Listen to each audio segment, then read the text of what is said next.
I woke up this morning with new wisdom on my mind. I know who I am. There's no need to hide. I got something to say. I'm thinking that it's time. Why? Cause I'm a young intellect. I'm a young intellect. I'm a young intellect. I'm a young intellect. Pay me my respect. You are now tuned in to the Young Intellect podcast, an open space where opinions and experiences are welcomed. Hosted by Sam and Mafwa.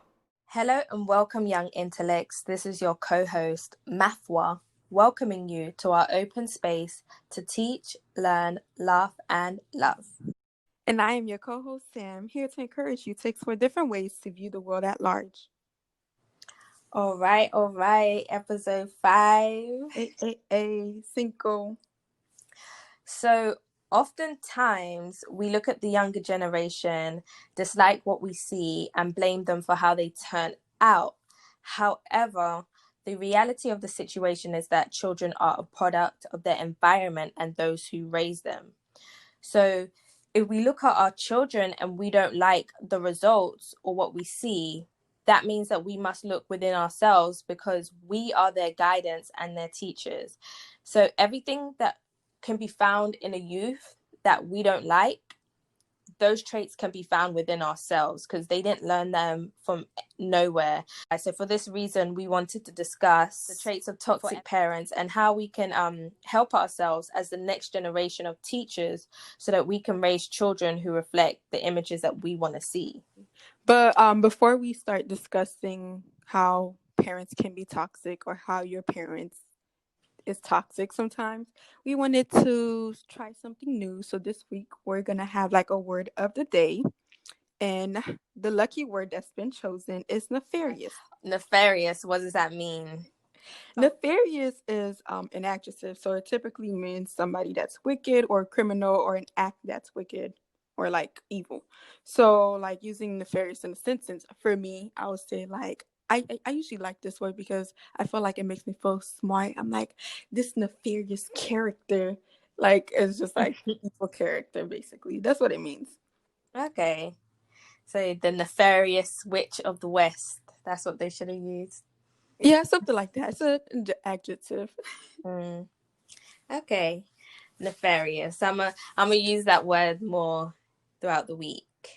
Yeah, I'm glad I was able to teach you something. But we're gonna get right into toxic parents. So sometimes like people ask what are some qualities that make parents or some traits that will make a parent toxic. So some of the most common ones are controlling, manipulative, forceful, unsupportive, jealous, abusive, whether verbally, mentally, or physically, critical, or selfish. Those are some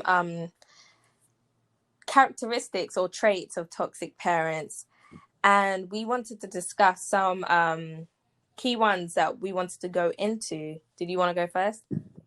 Yeah, I can go. There's a lot of different ways that parents can be controlling. Toxic parent can be controlling, to be specifically. So like one of the ways that these parents can be controlling is by telling their children, you can't do this on your own. So by constantly telling their kids, oh, you can't do this, you can't do that, and then them kids are like, you know what, you're right, I can't do it. So like they're controlling whether the child like actually does what they want to do because the parents is like, oh, you can't do it. So the kids is like, yeah, no, I can't do it. And they think they need their parents in their lives, but that's not true. They don't need their parents to do whatever they want to do. They can always do it. But oftentimes like that makes a child feel like, okay, yeah, I feel like it impedes a child's growth in a way.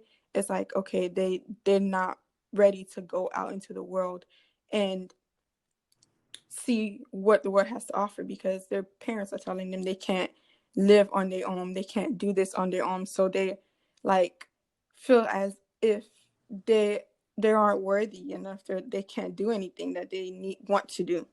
Parents are authority figures in their children's lives. So if authority is always telling you can't do it, we already discussed how the human brain works. If you program something into a child's head, especially, well, not even a child's head, someone's head, but especially a child, because those are where the main years of learning takes place, where they build like their understanding of the world. That's why it's best for children to pick up a language before the age of 10, because they're able to absorb a lot more. So if you're giving them information all the time as a young child saying that they can't, they're going to take that into adulthood and it's going to be their religion.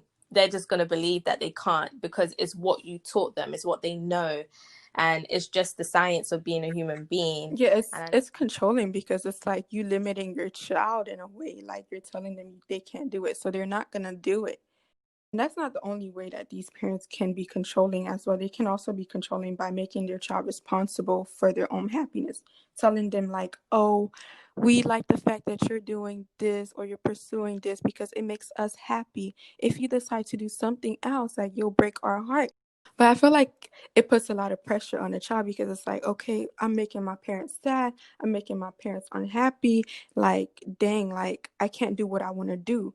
Like I have to do what they want me to do. It's basically like the child starts to live for their parents and not for themselves. yes, and that's emotional manipulation. Parents have to understand that they are capable of manipulating their child, and a child isn't meant to be manipulated. They're like, you create a child not for them to do what you want them to do. If that's why you are having children, that's so wrong, because you're just controlling someone. You're not really letting them be who they are. And like when you do that, the child, as you said, the child starts living for you, and then they don't know how to be themselves. They don't know what to do for themselves. They're not going to know what makes them happy. They're only going to know, I have to do what makes other people happy. And that's the type of child you create when you when you do things like that, when you make your child responsible for your happiness. Well, when you make them think that they're responsible for your happiness, and like, you're just like, if you do this, I'll be so mad at you. My life will just be over. Like when you compare, like when you take an action of theirs and say, oh, if you do it, it'll ruin my life. It's like, That's a lot now, of pressure. yeah, like now they can't act how they want to because they have to worry about your life now. Like they can't be free because now, like, your emotions are directly linked to their actions, and they can't do certain things because it's going to make you feel a certain type of way. And yeah, it's just very toxic. Like honestly, it shouldn't be like that. Like you're their parents. Like sure they're gonna do stuff that you don't agree with or that might disappoint you, but that's okay. Life is full of disappointment. So take that disappointment as one that is provided by life. Like it's not your life to live. Like you already lived your life and did what you wanted to do with your life. Why do you feel that you need to impose these things upon your children? Even if you didn't and your parents imposed these upon you, you know how you felt when your parents did this to you. Why would you make your child feel the same way that you felt? Exactly. And also another way parents can be controlling is like selecting a career for their children. Like before they're born, they're just like, yeah, my child's gonna be a dancer, and they haven't even seen their child. Their child hasn't even like been able to talk yet. Like they don't know who their child is, but they already got this idea for their child, and they're pushing them to do that. And sometimes, yeah, the child does want to do it, but sometimes they don't, and then you end up forcing your child to do something or pushing them in a certain way, and it's not even what they want, it's what you want. And as we said before, you're living your life through your child, and that also relates to wanting them to be an image in your head. Like just because you pictured them a certain way doesn't mean that they are that person, even if they're your child.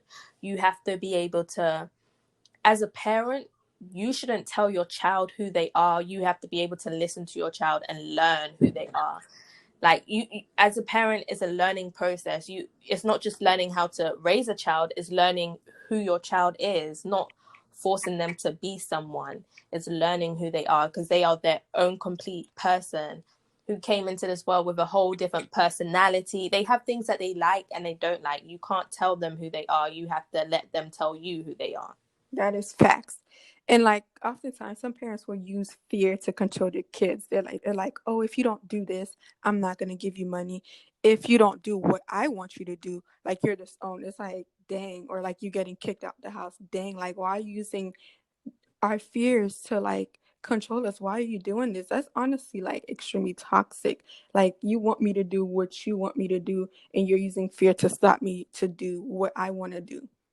Exactly. And using money and like a place to live, what is a child supposed to do? Like, where are they supposed to live? Like, how are they supposed to eat? Of course they're gonna fall into your regime, but that's manipulation. It's like someone sexually manipulating. So like, oh, if you don't do this, I'm gonna tell on you and I'm gonna show all your pictures to someone. It's the same thing. Like, like it's so terrible to do that to a child, because especially when they're underage, how are they gonna make money? Mm-hmm. You just manipulated them into being who you want them to be, and you completely shut them off from who they are. And that's basically what you did with manipulating them with money and a place to stay, because where are they supposed to stay? Like, you're their parent. That's basically, as a parent, there are responsibilities, and it's your job to provide for your kid, at least a shelter for them, because what are they supposed to do? That's true. Honestly, I feel like controlling and manipulative parents like go hand in hand. It's Like true. to control someone, you have to manipulate them or their way of thinking, or manipulate them any other way. So the next type of toxic parent is parents are always comparing you to someone, always criticizing and comparing you. Like that is actually quite annoying. And I've been there, so I know how annoying it is to always have someone telling you everything that you're doing wrong in your life. Like, dang, like instead of like always criticizing and telling me, oh, you're doing this wrong, you're not good at this, you're that, like why don't you like try to uplift me, try to be like, oh, this is the right way to do it, instead of making me feel so small as a kid. Like that honestly messed up children. Like when you keep criticizing them, they can't truly be themselves when you criticize them.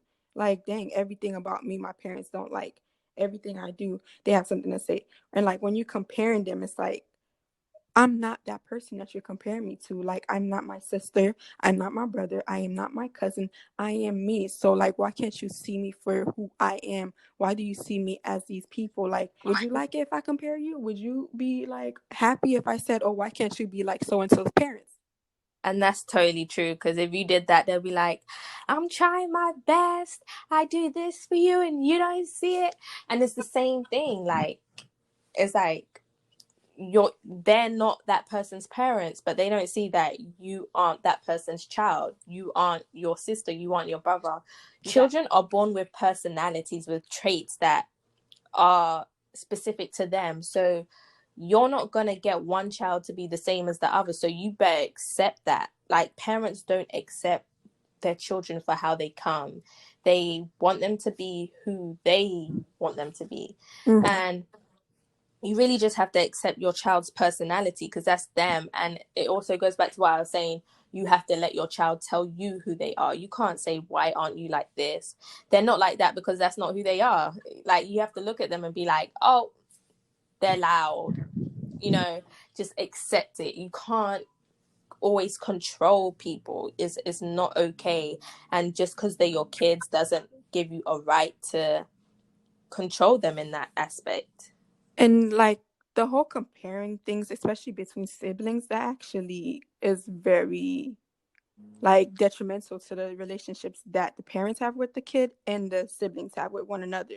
So like for some siblings, they might think like the parents are showing favoritism towards one of the siblings. So like that creates kind of like a competition between them. And it's like we're competing for our parents' love and affection. And it's just like, yo, that is so messed up. Like I honestly saw something that two siblings actually like were not as close because of the whole comparison thing that the parents had, and the whole favoritism that one parent had over the other. And it was just like you watch them like grow so far apart because of this whole toxic trait that their parents were practicing with them. Exactly. And then it teaches them to not support each other, because they're now fighting against each other. So like parents like want parents will act a certain way when the kids are younger, and then when they're older, they're like, oh, why don't you guys support each other? It's because of the conditions that you created when we were children. You put us against each other, so now all we know how to do is oppose each other. That Like, thing is toxic. and also one is like treating boys and girls differently. You can't, like, for me, well, you can do that, but you can't expect good results from it, especially like babying one gender and being harder on another gender because it's the roles that society has for them. Like, it creates resentment. Like, there's some women out there who are like, I'll never raise my son like this. It's because they went through that. They had to go through being treated differently in the household. Like, I did most of the cooking, my brother didn't have to do that, he was like always free doing what he wanted, and it causes resentment. It causes one gender to see another like differently or like look down on them. It doesn't create a space where like you're really accepting of the other gender. There's always like criticism of the other gender as well. And that, like, I see that again when it comes to like, there's this thing that parents do. They would tell their daughters to like wear clothes, fully cover themselves and stuff like that. And like, they don't tell their sons not to be rapists. They don't tell their sons not to sexually molest women. They just like, okay, whatever. I feel like they put it on the women's like duty to protect themselves from men, but like men cannot like stop themselves from being creeps. Like, that whole thing, I think it really starts from home, because in the gender inequality that parents like showcase to their kids, they would tell their daughter, oh, you're wearing shorts, don't wear shorts. You know, if you wear shorts, you might attract the wrong attention. But like, their son is like out here not probably slinging dick around, and like they're not even saying nothing. Okay, so moving on to the next toxic parenting trait that we wanted to discuss is not setting a good example for your kid. So you might want your kid to be a certain way, but if you are not that thing itself, then how do you expect them to be that? Because on a study I found online, only 7% of communication is verbal and 93% is nonverbal. So that means 50, breaking it down further, of that 93%, 55% of it is body language, and 38 is the tone of your voice. So if you're like to your child, you should never give up on your goals, but everything you start, you give up on. If most of communication happens non-verbally, even though you're telling them not to give up on their goals, all they're picking up is that all they're picking up from you is that you're giving up on your goals. So that's what they're gonna go on to. Not what you say, is what you do. That's how kids learn. They learn from actions. That's why when kids go to school and they're being violent at a young age, they call in the parents. They're like, what example are you setting for your kid? And they're like, oh, and parent will say, oh, I tell my kid not to be violent every day. And the teacher's like, it's not about what you tell them, it's about what you show them. And it goes for everything else. If you want your child to have a certain characteristic or a trait, like dedication, you yourself must be dedicated, or else they're not gonna, how are they supposed to learn something they can't see? Like, the whole time you were saying that, all I could think about is like children that's in abusive homes, because like sometimes parents will be like, oh, find a good man, but like the parents are with like a man that abused them constantly, and then the kids are seeing that. So in terms, like, the kids will go after men that abuse them. Sadly, that happens a lot of times. I'm not saying it happens like most, but it does happen a lot of times. Like, the child will end up with someone that's abusive. Exactly, because they learn that's the only figure of a man they saw in their lives, so that's what they subconsciously attract, and that's how it works. They're going to do the same things that you do. So if you want them to have a certain outcome, you must be that outcome yourself. Lead by example. Exactly. They, like, you can tell a child something, but they're gonna learn through words and act. They're gonna learn through your actions a lot more than words. And it's not me saying this, it's a proven fact. So if you want them to do something or be something, you yourself have to be doing that or be that thing. They're not just gonna wake up one day and just do it because you said it. It doesn't work like that. That's true. Like they say, actions speak louder than words. It might be a cliche, but it's facts. Like your It actions is. mean a lot to me than your words. If you telling me something, you show me something else, I might 9 times out of 10 go with what you're showing me and not what you're telling me. Exactly. Okay, we're going to move on to the next and last key point that we wanted to touch upon with toxic parents. So one of the other toxic things that parents do is they hate their kids or they're jealous of their kids. It stems from like some parents not wanting their kids.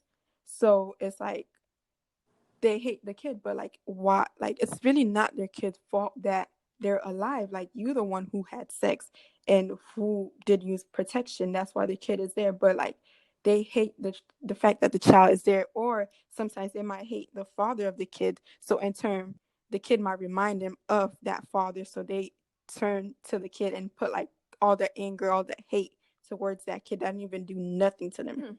So like one of the shows I was watching, it kind of touch upon that. Like it's called Little Fires Everywhere. So like one of the characters is called Elena. She was like a toxic parent. There's another toxic parent, but we don't have time to discuss her. She was controlling and judging and stuff like that. So like her last daughter, she did not like because I guess she didn't want to have the kid. So she treated that child poorly. And she hated her daughter. Like for the daughter didn't do anything at all. Like she just really disliked her daughter, and the daughter can actually sense that. So in terms like children can sense that their parents don't like them based on how you treat them. That is true. As we said, as we say it earlier, communication happens.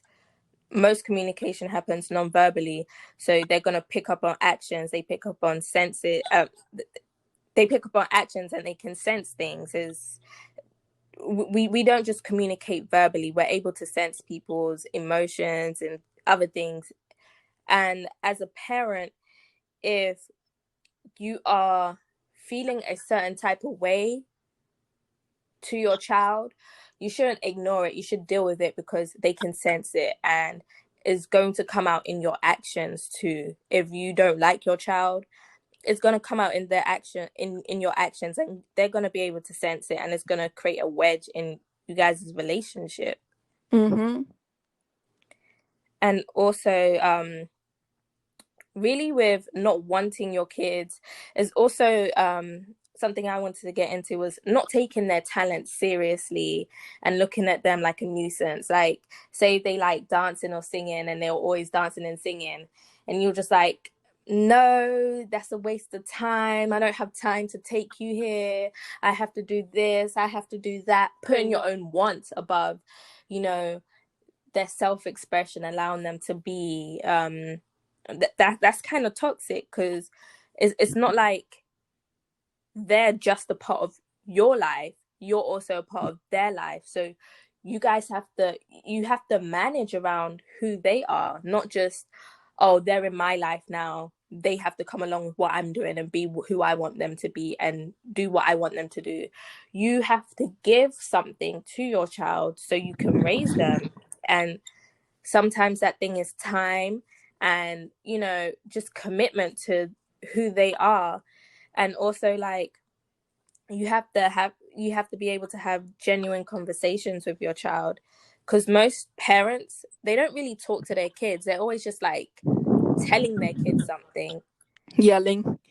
yeah, like shouting at them, yelling, or just telling them something, not like actually having a conversation. Like, oh, so how was your day? You know, what did you do? Like, really just talking to them is always like, I'm the parent, so I have to tell you something and you have to listen. And that's loads of children's relationships with their parents, just listening to what they say, and their children thinking that my parent just tells me things. You have to be able to actually have a conversation with your child, like you would with a friend. You should really just have a conversation with them, because they are people and they need to be able to communicate their feelings across with their parents. As a parent, you're the primary person who they should be able to communicate with. That's true. And also, like, okay, if you have an issue with the father of your child, or you have your own issue, maybe you should probably spend time. Like, if you have your own issue, you should definitely spend time taking care of yourself and addressing your own issue before you go and have kids. Because I just feel like that is just gonna like mess up the kids more. That's my personal opinion. Also, if you have issues with the child's father, like, deal with that issue before you start hating your own child because of their father. Like, the child is not their father. They're a part of you and a part of their dad. So, like, something got to be done with that. Like, you need to do something with that and stop hating your own children. Like, that child came from you. That it's a part of you. Like, why do you hate something that's a part of you? It's like hating your own self. Exactly. And even fathers too, like, they might not like their children because of their mother as well. So it's like, you have to be able to deal with the fact that you were the person who created this child from your actions. So you don't make them responsible for how you feel. Like, that's your responsibility. The only thing that you should be doing with your kid is raising them, and not like being a helicopter parent, like always there, but just guiding them on their path. And that's your job as a parent. And as I was saying before, if you don't like your child because of something, you have to deal with that. You can't just push it to the side, because they're going to be able to sense it, and it's going to come out in your actions. So you have to be able to deal with something, because just because you're a parent doesn't mean you're always right. Like, you have to understand that you do have work, and you have to work on yourself in order to raise this child. Yeah, I agree with that. So like, we kind of discussed a bit of like what some people can do. I know, like, we're not parents, so like, but like, we also want to be better parents when we get to be parents than our parents were. That's actually the goal for everyone. It should be the goal for everyone. Like, always try to be a better parent than your parent was, and then the generation after that better than the previous generation. So, like, what do you think can be done to lessen some of these toxic traits that parents share? So some parents might not know that they have these traits. I would say learn who you are, and learn how to deal with your emotions. So it's not like you using your emotions to like if you don't know who you are, and you have a tendency to get mad when people do certain things, you have to be aware of that, so you're not taking it out on your kid and making them feel a certain type of way because of your emotions that you can't handle. You have to be able to deal with your issues and deal with who you are and your personality traits, so you can raise a child, just as I was saying before. That's definitely important. Yeah, I would say that stop trying to control your kids. Honestly, let them be who they are. Like, guide them, lead them by example, and have faith that they will turn out to be decent human beings, to be honest. And stop intimidating your kids. Like, why should they fear you? Like, you're their parents. Like, I know if I have children, I do not want my kids to be scared to come talk to me, because I know how it felt not being able to talk to my own parents about things that was going on in my life. So I don't want my kids to feel the way that I felt. I don't want my kids to feel the way that I felt. Yeah, intimidation is not a way to raise your kids at all. Like, I don't know who said that, but no, your kids should not feel scared. But they should not be scared of you. They should not be intimidated of you. Like, they really think that intimidation is a good trait of parenting. No, you drive your child away. They're not going to be able to communicate with anyone, because the first people that they're supposed to communicate with properly are their parents. But if you do not give them that space, they will not be able, how are they going to be able to communicate with other people properly if their primary people that they were supposed to be able to communicate with properly was hindered because they were intimidated by you? Instead of trying to intimidate, provide like a safe space for your child. Like, exactly. Just don't get angry because they are who they are. Like, accept them. Like, don't always try shout at them. Don't teach them through shouting and yelling. Like, try different methods that are calm. And also, like, if you're teaching your child in a way that is stressing you out, imagine what it's doing to them. So don't use methods that stress you out, because it's also going to stress them out. Like, sometimes a child does not understand why something they did was wrong. Like, if you're not telling them, if you're just shouting, like, they're really not gonna get it through their head. They're just gonna be like, okay, this is gonna like make my mom mad, so, or my dad mad, so I might not do it, because you never know, because some kids will do it still. I might not do it, but they don't really know why they shouldn't do it, because you didn't take the time out to actually tell them, listen, this is why you shouldn't do that. Exactly. And you have to be able to distinguish, is it that you're telling them not to do it because it's actually bad for them, or because you don't like it and you want them to fall into who you want them to be? Another thing we can do is understand that money isn't all your child needs from you. So that's a good one. Yeah, like, it's not all they need from you. They need you to listen. They need you to, like, be there. They need you to support them. They need you to believe in them. They need you to let them be who they are. That's mainly what they need. I don't think that money is what will make them happy and make them grow into who you think, or whatever you think they will be. They need that support. They need that love, because it's just they need it to grow. Honestly, like, I'm glad you mentioned that, because I was thinking, because some parents really think that, like, giving their kids money is parenting, them being in their child's life. Honestly, like, if you're just gonna give me money, I'm gonna feel like I'm an orphan. I'm just getting money from you, but like, you're not really there to do anything for me. Like, you can't do anything besides provide money. Yeah, money is great, like, it's helping me, but like, what are you doing as a father or a mother to really take on that role, to really say that you're a father or a mother? Exactly.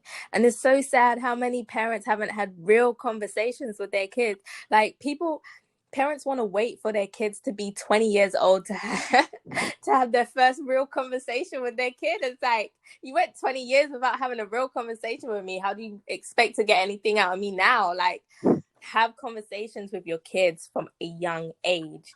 And yeah, go ahead. And it'd be funny, because they're like, they think they know their kid, but like, you never had a conversation with this person. Even if they grew up in your house, you don't really know your child. You don't know their mindset. You don't really know some of the stuff that they probably went through if you never talked to them. Like, you don't know your kid. They're just in your house at this point. But they swear up that I know you. No, you don't. No, you don't. I know this was you. This couldn't have been my child. They would never do that. Yes, they would do that. You just didn't know, because you didn't want to have a conversation with them. You wanted to suppress them. You wanted them to be something else. Like, have a conversation with your kid before they reach this age that you think is appropriate for you to talk to them, because that's not it. Because if they've gone 20 years without you talking to them, what makes you think in that specific year they're just gonna open up and just let you in on everything? They're gonna continue hiding. The conversations are just gonna be real, like, surface level, like, oh, I'm good, you know. Yeah, I'm okay. Yeah, I'm okay. Yeah, like, if that's the conversations you were having them throughout their childhood, it's not going to change because they're now at an age where you think it's appropriate for you guys to have a proper conversation. Exactly. We learned a lot today, honestly. We did. It was a good discussion. Yeah. Thank you for joining us today on the Young Intellect Podcast. We hope you enjoy the show, and tell a friend about us. And make sure you take care of yourself and your mind. 'Cause I'm a young intellect. I'm a young intellect. I'm a young intellect. I'm a young intellect.